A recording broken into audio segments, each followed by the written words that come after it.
Okey, selamat pagi dan salam sejahtera saya ucapkan kepada yang berusaha Cikgu Clement Liam, Timbalan Pegawai Pendidikan Daerah, Sektor Pembelajaran PPD Mukah, Timbalan-timbalan PPD Mukah dan juga timbalan-timbalan PPD Daro, pegawai-pegawai di kedua-dua PPD, pengetua-pengetua, pegawai-pegawai SIC Plus, penolong kanan, guru-guru kanan, guru-guru, ibu bapa dan juga murid-murid yang mungkin sedang menonton secara live di aplikasi Facebook dan juga YouTube.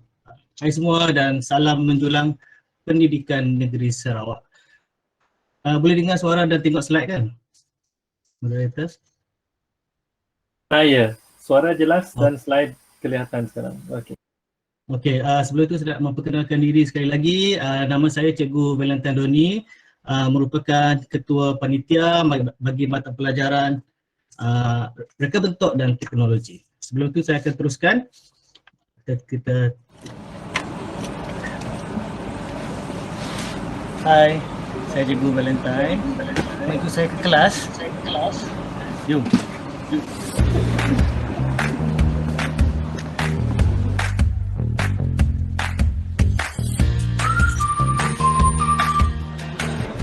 Tapi masalah ni, kita buat ni, dia akan sangat besar. Besar macam ni. Kita nak yang besar kan? Dia besar, dia tak sampai bongkar dia. Yang ikut kita mudah-mudahan, itu lebih kosong. Situasi dia pula. Tak kuat. Kita boleh cuba contoh.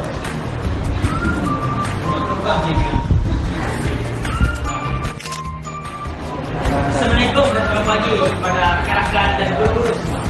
Hari ini kemudian kami akan mengenalkan guru kami. Hari ini kami ingin membincangkan tentang program kami iaitu pemadam komputer.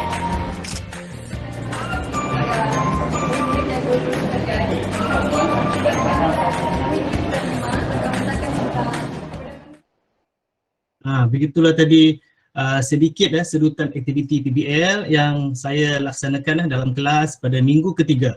Okey, saya akan perincikan lagi apa yang berlaku pada slide saya akan seterusnya nantilah. Okey. Okey, menurut Dr. Abang Ismail bin Haji Julhi iaitu pengarah IPG Kampus Rejang, PBL itu dia kategorikan sebagai pendekatan pembelajaran yang dibawa melalui program transformasi sekolah. Manakala menurut sumber KIT PAK-1 Kementerian Pendidikan Malaysia, definisi PBL, murid mengkaji secara mendalam sesuatu isu atau topik bagi menghasilkan sesuatu produk. Maksudnya murid akan membuat kajian tentang sesuatu produk tersebut. Okey, jadi pembelajaran itu telah berlaku sepanjang tempoh PBL ketika murid mendapat tugasan. Jadi murid akan lebih memahami isu dan juga masalah yang dihadapi sehingga mendapat hasil akhir iaitu produk akhir mereka nantilah. Iaitu yang penting PBL merupakan hasil kerja murid. Diingatkan bukan sahaja hasil semata-mata yang penting, tapi yang penting juga adalah proses dalam kita menghasilkan sesuatu produk. Okey. Saya akan mengambil contoh mata pelajaran RBT sebagai host sebab saya akan ceritakan pengalaman saya dalam menguruskan PBL. Okey, apa yang penting ialah guru haruslah mencari topik yang sesuai dalam tajuk tingkatan 3, contohnya saya ajar tingkatan 3. Tapi sebab kita kena cari tajuk yang sesuai sebab tidak semua topik tu boleh kita jadikan, boleh kita buat PBL juga. Jadi untuk dapatkan produk itu guru tu kena menyediakan tema, okey, ataupun permasalahan. Okey, PBL bertujuan untuk memudahkan murid untuk memahami tajuk yang sukar dipahami. Itu tujuan PBL tadi Okey, selebihnya nanti murid yang akan menentukan semua yang diperlukan. Ini contoh dari yang saya sudah sediakan. Okey, antara konsep project based learning PBL, yang pertama antara banyak sebenarnya, saya ambil dua dulu, iaitu kita membina soalan utama, iaitu soalan provokasi. Bukan provok yang tak baik maksudnya kita tanya soalan yang membantu murid untuk berfikir dengan lebih jauh tentang sesuatu masalah. Kemudian juga aktiviti PBL ini adalah aktiviti yang menekankan, melibatkan aplikasi kemahiran abad ke-21, di mana pelajar-pelajar nanti dalam mereka membuat aktiviti ini, mereka akan bekerja secara berkolaborasi, bekerjasama dengan ahli kumpulan lain.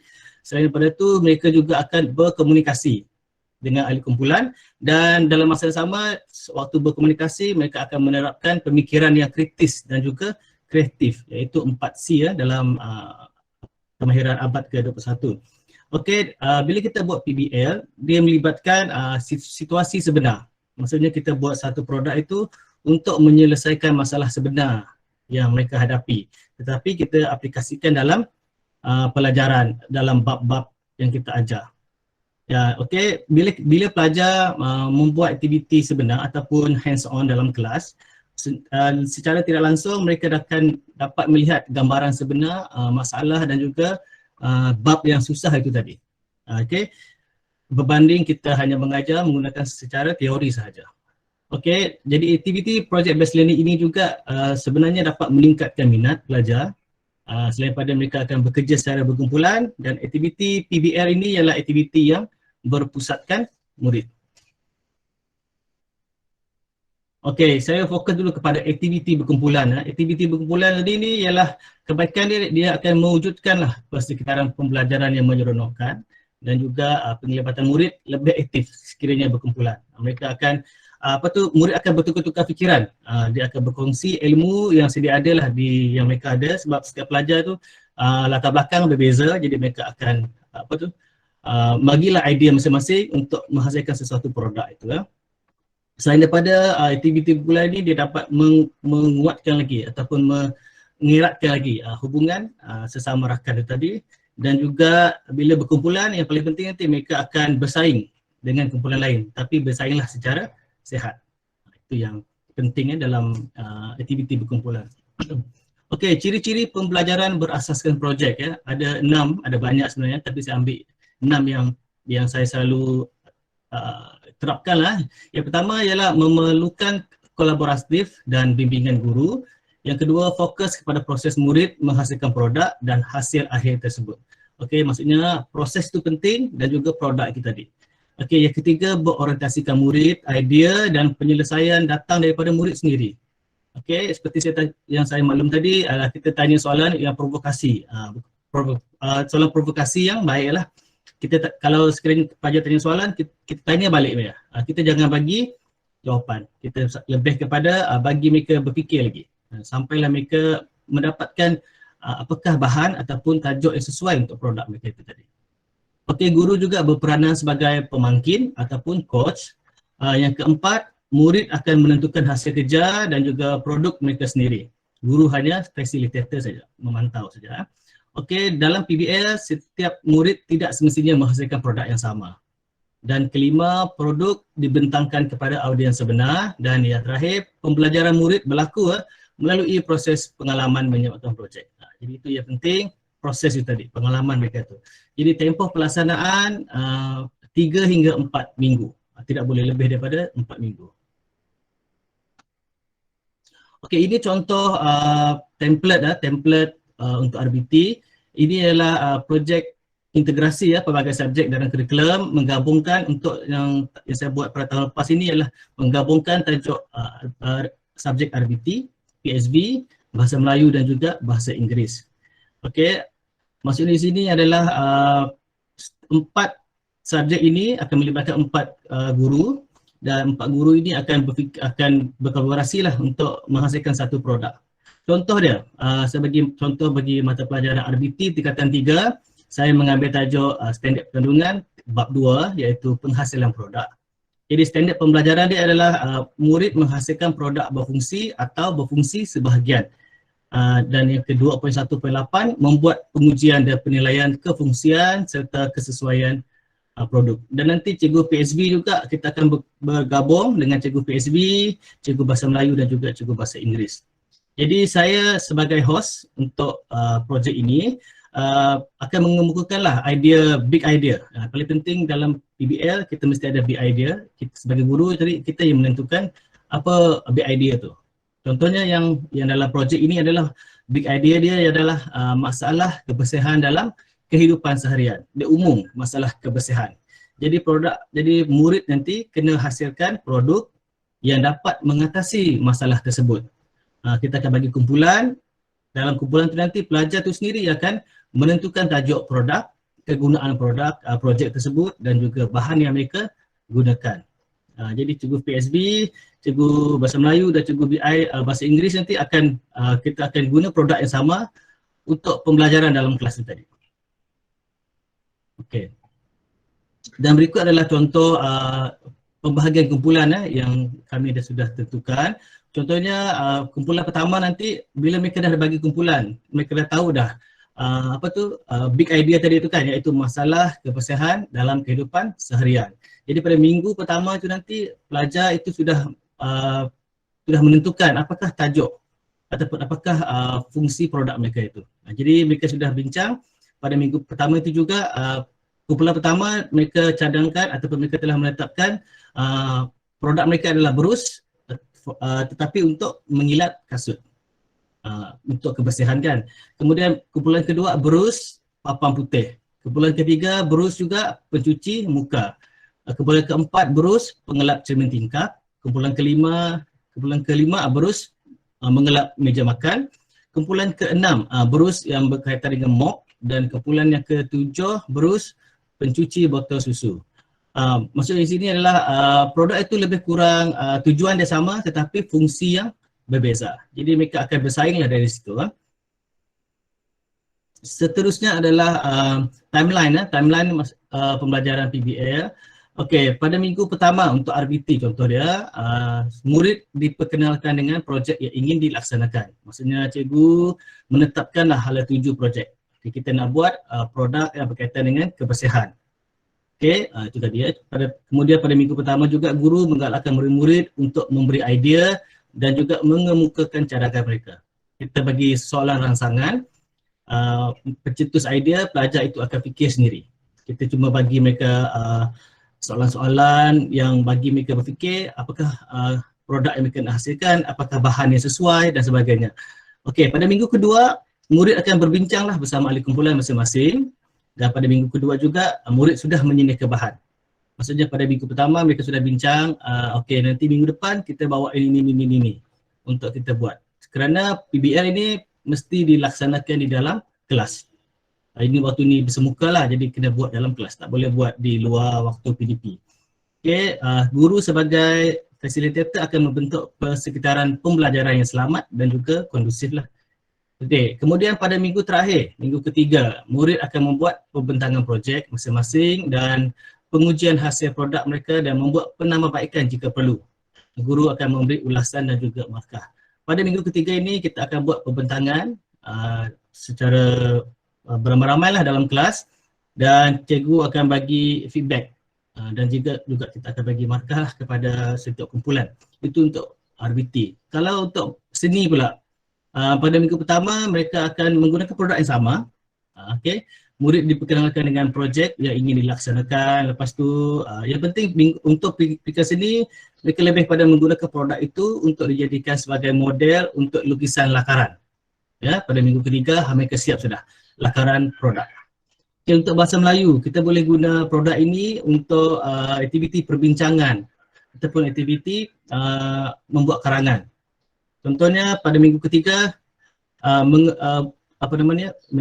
ketiga ni ataupun minggu kedua ni, murid menerangkan fungsi bahan. Jadi mereka akan menggunakan bahasa Melayu dalam kelas bahasa Melayu untuk buat perbincangan tentang apakah fungsi bahan yang digunakan. Jadi mereka akan menggunakan produk itu untuk mempromosikan dan sebagainya lah. Dan sama juga dengan bahasa Inggeris. Mereka buat pada minggu kedua, pada yang anda lihat di paparan ini, murid menghasilkan iklan ataupun banner, poster menggunakan bahasa Inggeris, dan pada minggu ketiga mereka akan menggunakan produk itu dan mereka akan mempromosikannya dalam bahasa Inggeris. Jadi produk yang sama itu telah digunakan untuk 4 subjek yang berbeza. Itu yang kita panggil projek integrasi mendata. Okey, ini contoh RPHAS, RBT, seperti mana yang anda lihat di sini. Objektif pembelajaran dia adalah di akhir pembelajaran, pelajar boleh menghasilkan produk berfungsi. Kemudian boleh membuat pengujian dan penilaian kefungsian serta kesesuaian.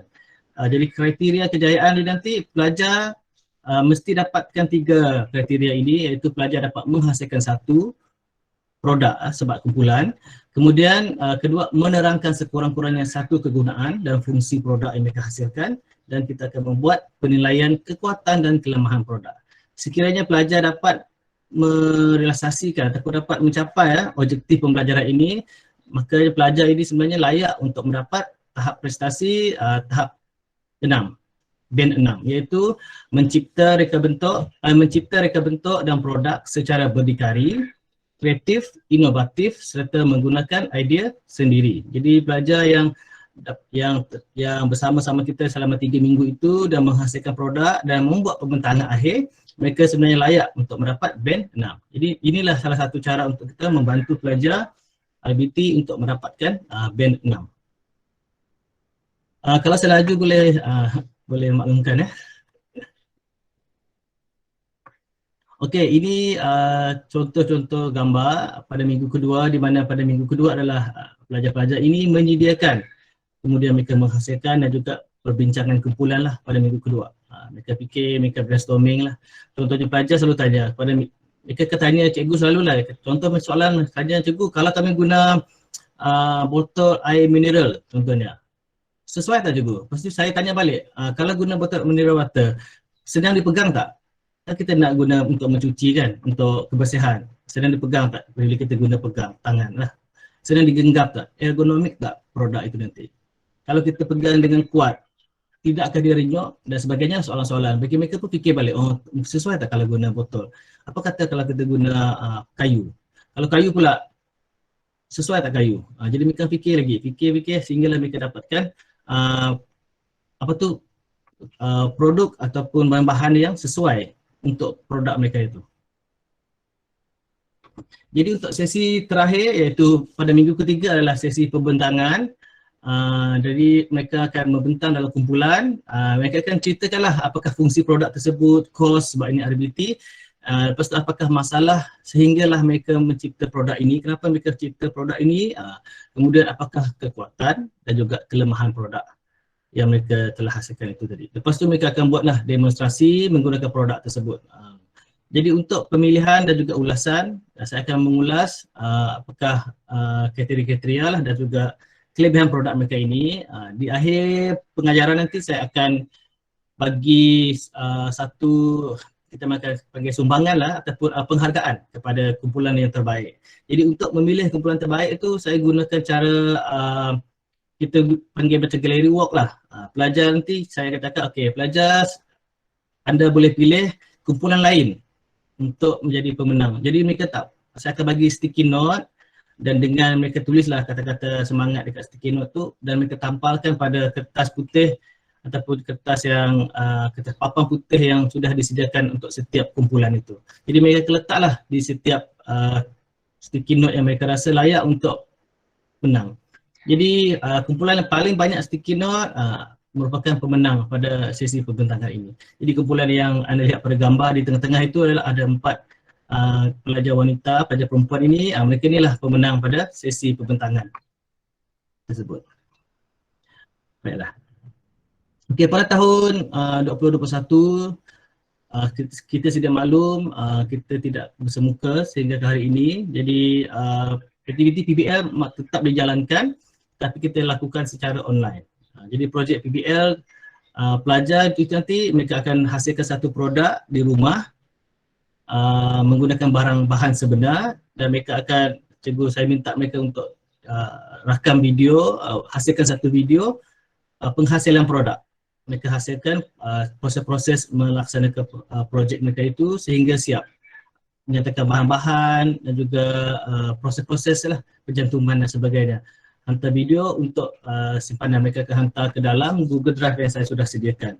Jadi setiap pelajar akan hantarlah produk tersebut. Walaupun kita sedia maklum tidak semua pelajar boleh menghasilkan produk menggunakan bahan yang sedia ada ataupun bahan sebenar. Jadi kaedah kedua yang saya minta pelajar hasilkan adalah sekiranya tak dapat menggunakan bahan sebenar seperti kayu, papan, plywood, lampu mentol yang betul yang sebenar, saya minta pelajar kaedah kedua adalah buat mock-up. Mock-up maksudnya model yang menyerupai produk sebenar.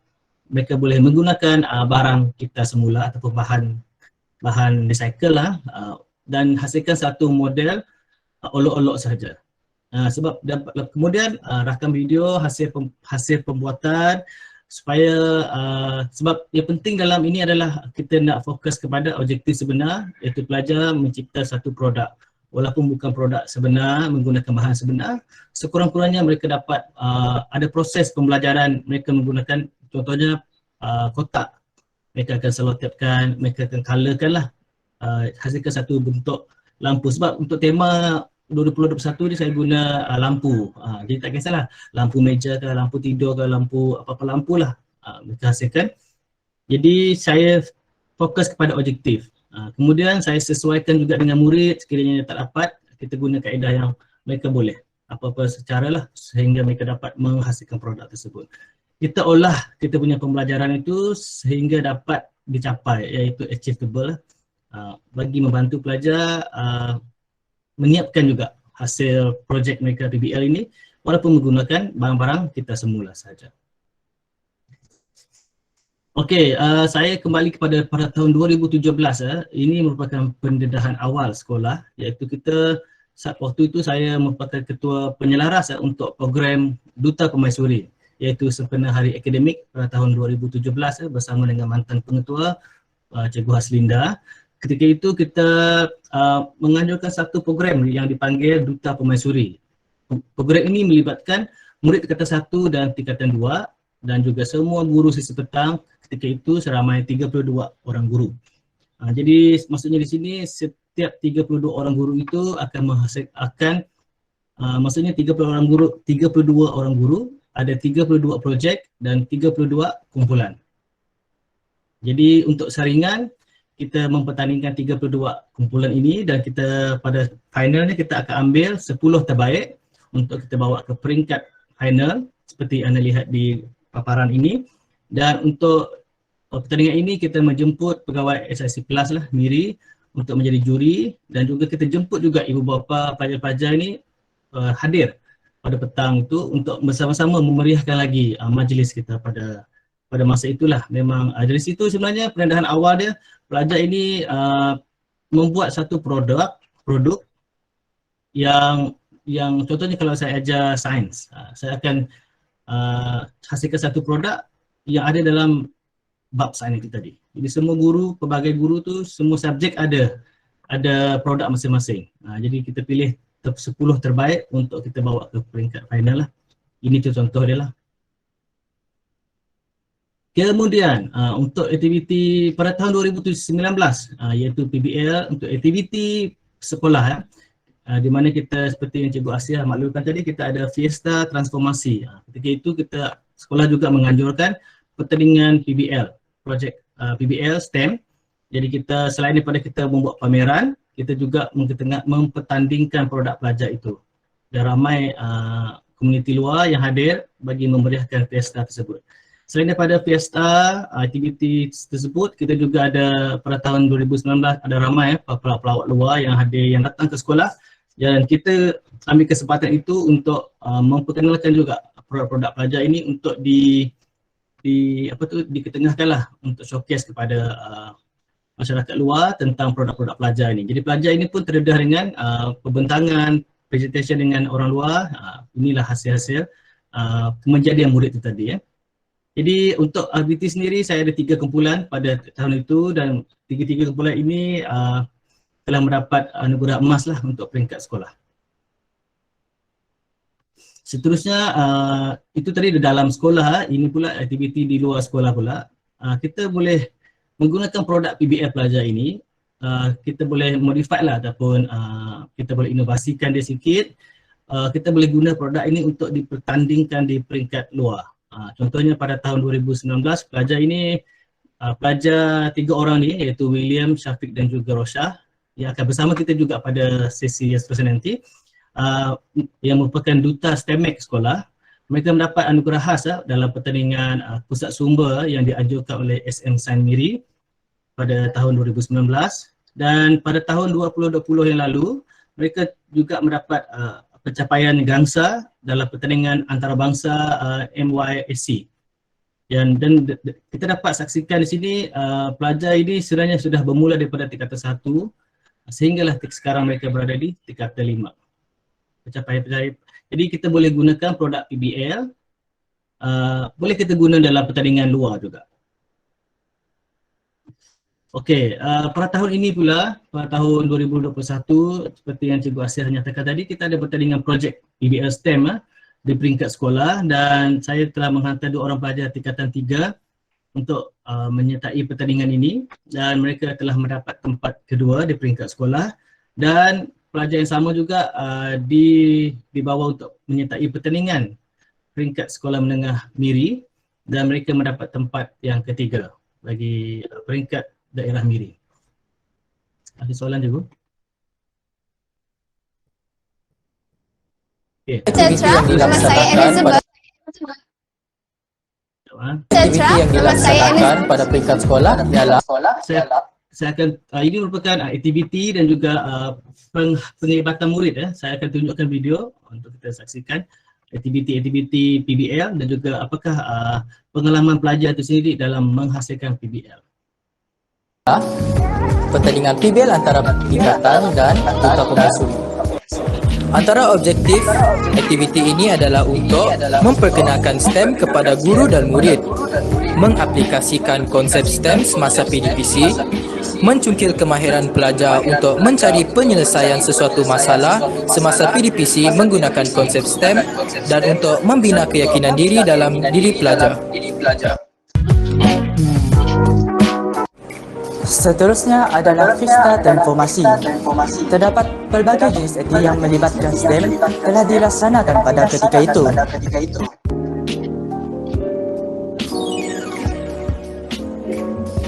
Antaranya ialah pertandingan PBL antar subjek, yang kedua pertandingan model inovasi, dan yang ketiga adalah pameran inovasi. Elizabeth, saya pernah terlibat dengan projek PBL yaitu subjek sains. Saya pernah terlibat dengan projek ini semasa tahun lepas. Saya mempelajari sesuatu yang baru apabila saya bekerjasama dengan ahli kumpulan saya. Dan itu saja, saya juga dapat meningkatkan tahap pembentangan saya apabila membentang di depan orang ramai.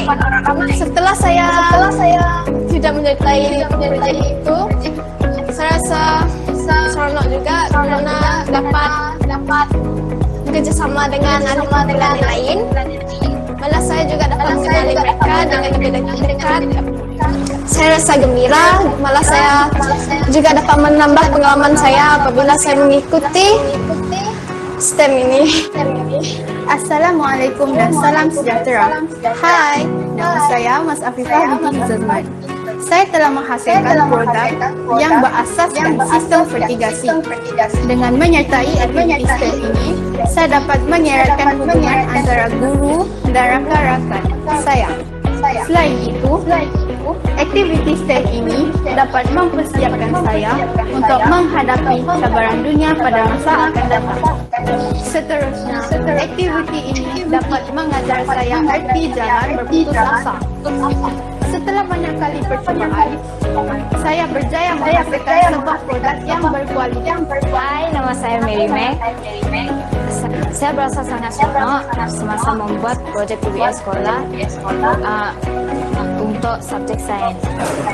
Semasa saya membuat projek PBL untuk subjek sains ini, saya banyak memahami banyak perkara dalam dunia sains yang belum saya ketahui dan pelajari. Saya berasa bangga pada diri saya karena dapat menghasilkan projek PBL untuk subjek sains.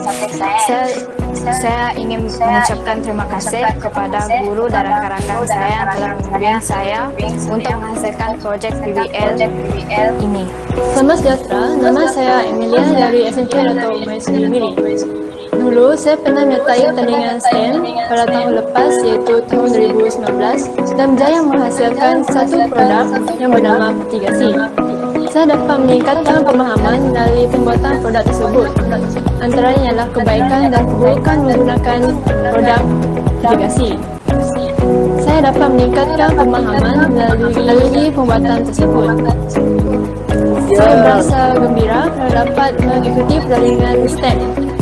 Pelbagai manfaat yang dapat diperolehi kerana pelajar-pelajar dapat meningkatkan pemahaman dan keyakinan diri dalam konsep pembelajaran dan pengajaran STEM. Assalamualaikum dan salam sejahtera. Nama saya Umu Nadira binti Razmi dan saya pelajar tingkatan 4. Projek STEM yang telah saya hasilkan ialah 2-in-1 water fountain yang melibatkan mata pelajaran reka bentuk dan teknologi. Selama saya menyertai aktiviti STEM ini, banyak perkara yang telah saya pelajari. Antaranya ialah Itulah tadi Begitu tadi antara aktiviti dan juga penglibatan murid untuk lebih lanjut nanti. Untuk lebih lanjut ada soalan?